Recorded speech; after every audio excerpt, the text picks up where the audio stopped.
Susah nak menyimpan? Ingatlah strategi yang ramai orang terlepas pandang.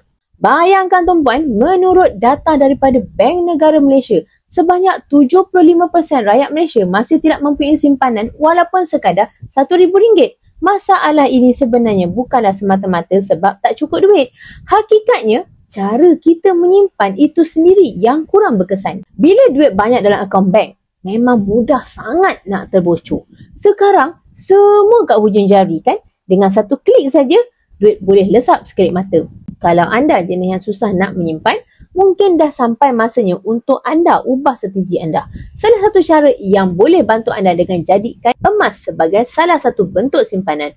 Berbeza dengan simpanan tunai, emas secara semula jadi membuatkan kita lebih berhati-hati. Nak jual pun kita fikir banyak kali. Inilah yang akan membantu simpanan kita lekat lebih lama. Bukan sebab nak capat kaya, tapi sebab nak latih diri kita supaya konsisten menyimpan. Lama-lama, tabiat ini akan menjadi kebiasaan yang baik.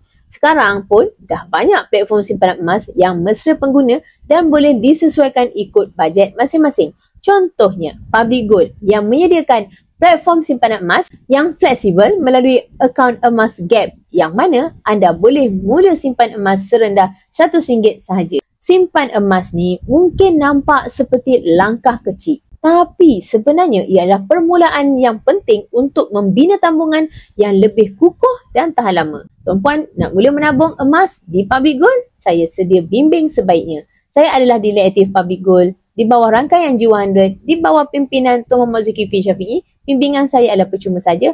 Boleh klik bio saya akan tunjuk cara simpanan emas yang terbaik untuk tuan-puan.